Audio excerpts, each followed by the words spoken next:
if we use triggers and we create our own productive habits,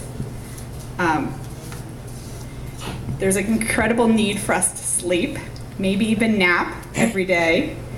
And for most of us, morning is the best productivity period. It's also great if we can divide our day up into 90-minute work periods with a significant rest in between. So I don't mean checking your email just for 10 minutes and then going back to work, but really getting up out of that chair and a change of pace. Now I want to show you how you can make those 90-minute periods in the morning really work for you using a concept called flow. Flow is a concept discovered by researcher Mikhail Csikszentmihalyi out of the University of Chicago. And what he found is when people are in flow, it's like you're in the groove, you're on the zone, you're working at something, time is flying, you're not even paying attention to time anymore. We need to have a high level of skill at what we're doing, and it needs to be something that we feel really good at doing. And when we're working in flow, everything comes easily. Don't we wish all of our work felt that way? The thing is, though, it does take time to get into the zone. So why don't we flow more? Why aren't we just going from these productive periods of this feels great, I'm working on this, I'm working on that? Because there's something we're doing that gets in the way. Even though most of us think it's a pretty good idea. I see Laura nodding there. Multitasking. Many of us believe the multitasking lie. It makes us feel more productive when we're looking at our phones, we're checking our email, we're on top of social media notifications. We feel like we are getting everything done. But the reality is, it takes 25% longer to get the original task done when we're switching between tasks. And that's assuming you actually remember to go back to the original task. How many of you have been working on an important project, got a phone call, and realized at the end of the day that you never actually completed that project that you were so intent on doing? Oh, some hands. Okay, it's nice to know. I'm not the only one that happens to. I have a lot of clients come to me and tell me that they're so busy all the time, but they just don't feel like they're getting anywhere. And so I ask them, can you just make me a list of what you do every single day? And they come to me the next week, and their list is like a mile long. It's like a kid's wish list for Santa, it can roll down to the ground. And what people don't realize is that while they're on the phone, they're also scanning social media. And while they're working on the marketing plan, they're checking for any important incoming emails. So it's actually taking them longer to do everything. The average worker is actually interrupted every 11 minutes, and it takes at least that long to recover from the interruption. We're so used to our phones, our texts, our social media notifications, email alerts, beeps and buzzes. We're not even aware that what we're doing is we're giving those gadgets the ability to take away our productivity time. So, I know a lot of you are just looking at me now like this. And like this. To try to hide the phone if you're looking at your phone, please, but I don't want to be like the rain on your parade girl, I know a lot of you are thinking, don't take my iPhone away from me. And, I get that. I love my iPhone too, believe me. But the truth is, when clients come to me, I just want them to be aware of where their time is going. I work with people wherever they start, and that's what I want for all of you too. I want you to be aware of where your time might be leaking out so that you can make conscious decisions about what you want to do with your time. When I first started trying to work in flow, turning off all my devices, etc., I could just do it for 20 minutes. And I was actually amazed how much I could accomplish with just 20 minutes of focused work. So I think a lot of you will be surprised that you can actually have huge jumps in productivity with using hidden pockets of time that you weren't even aware you might have been missing out on. So hopefully you can tell, but one of the things that I'm really passionate about is helping people solve their problems.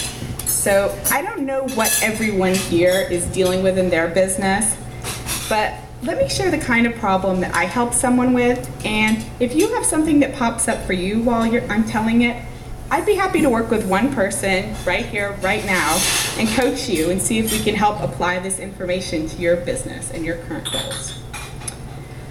A client came to me, and she was actually multi-level marketing. I know some of you here are very familiar with that. And she really loved her business, but she realized she was afraid to approach new prospects. She was worried that she would get it wrong, that she wouldn't say exactly the right thing, and she would lose someone who could be a great potential business builder. So we actually brainstormed and came up with her going to improv. And she realized that it helped her a lot, because she realized that sometimes you just have to get up, speak, and be on your feet. And just like with improv, sometimes a joke falls flat, right? I had a few of those in my talk, right?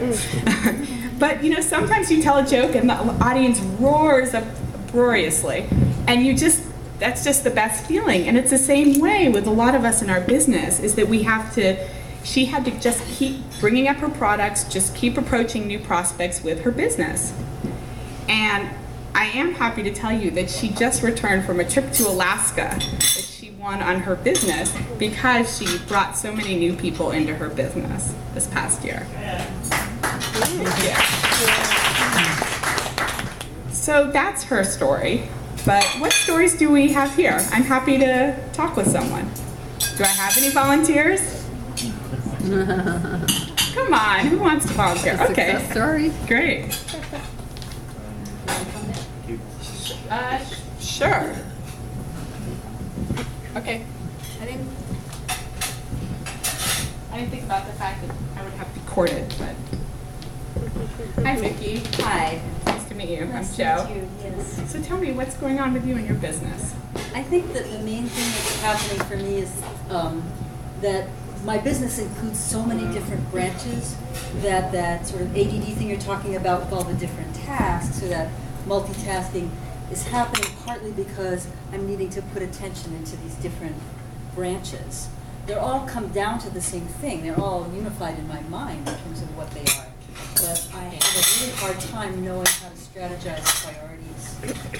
So, I'm curious, it sounds like in your mind these businesses are separate, but they all have similar goals. Is that what I'm hearing? They're all about how we use our energy, how we raise our energy, and then how we direct it. So whether it be through teaching improvisation, or whether it be through teaching martial arts and Qigong, or whether it be working with multi-level marketing of a product that helps raise energy, they're all about how we use our energy, how we build our energy, but they look really different, right? So, some of them are teaching at the university, and some of them are my own private business, some of them is one-on-one coaching. So it sounds like you're someone who has a lot of different interests and a lot of different passions. I think that I'm somebody who gets bored easily, so I guess I have a big variety of stuff. Plus, it's just really fun to kind of play with all of these different toys, energy toys. So how do you divide up your time now? How do you figure out what you're working on each day or each week? Well, I create to-do lists, and then I go into this terror about the ones that really scare me, and those are the ones that I need to do and prioritize, and those are the ones that I avoid. You're nodding. You're nodding at me or somebody else. No, I was thinking. Oh, thanks. Sorry. I'll just go. So it's great. I mean, it's actually amazing that you're able to admit that there's things on your to-do list that are scaring you. Because I think that a lot of us can identify with that. I mean, that's why you saw people nodding.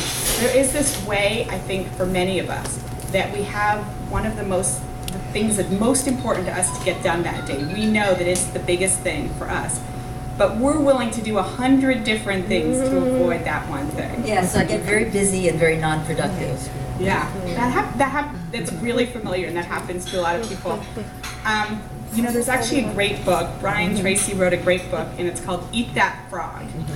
And it's based on Mark Twain's statement that if you eat a frog first thing in the morning, nothing else in your day will seem as bad.